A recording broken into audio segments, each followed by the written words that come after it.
করবি আজকে? পনির পাতুরি করব। তো দেখো বন্ধুরা, আজকে ও পনির পাতুরি করবে। তো এখানে দেখো অনেক কিছু নিয়ে নিয়েছে। তো কি কি নিয়ে নিয়েছে ও এখন তোমাদের সবাইকে বলে দেবে। বলে দে। পনির নিয়েছি, সর্ষের তেল নিয়েছি, হলুদ নিয়েছি, নুন নিয়েছি, এখানে আছে গোলমরিচ, তারপর লঙ্কা, রসুন, সর্ষে। আর এখানে এখানে হচ্ছে কলা পাতা। আচ্ছা বন্ধুরা, সর্ষে, পোস্ত, রসুন, কাঁচা লঙ্কা, গোলমরিচ আমি বেটে দিয়েছিলাম, যেহেতু ছোটো মানুষের জন্য। ও এর মধ্যে সব দিয়ে নিয়েছে। তো এটাকে মাখিয়ে কলা পাতায় মানে ভাপাতে দেবে উনুনে। তো দেখো তোমরা।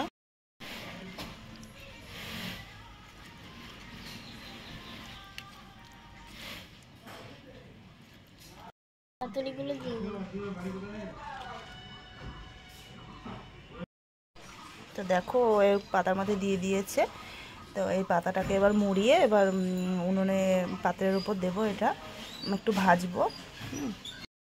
তো আমিও পাতাটা মুড়িয়ে দিচ্ছি, ছোটো মানুষ তো তাই মোড়াতে পারবে না, তাই আমি মুড়িয়ে দিচ্ছি ভালো করে, যাতে ছিঁড়ে না যায় কোথাও।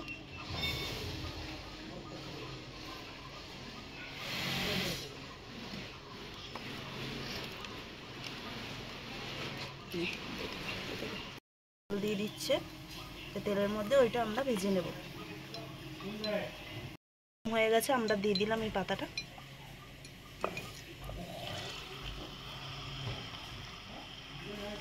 বন্ধুরা, এক পাশ হয়ে গেছে, এবার আর এক পাশ উল্টে দেবে।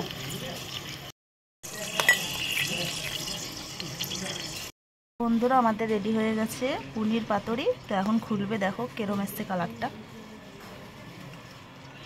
দেখো বন্ধুরা, কতটা সুন্দর এসছে কালারটা, আর কতটা সুন্দরভাবে ভিতরটা সিদ্ধ হয়েছে।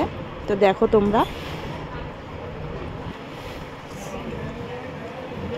তোমরা অবশ্যই একদিন এরকম বাড়িতে রান্না করে খেও, ভালো লাগবে তোমাদের। তো দেখো ও এখন একটু খেয়ে টেস্ট করে বলবে কিরম হয়েছে।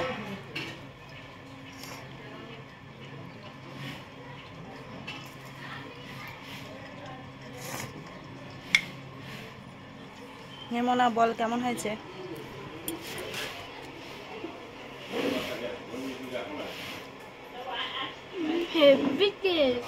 তো দেখো বন্ধুরা, ওর অনেক ভালো লেগেছে।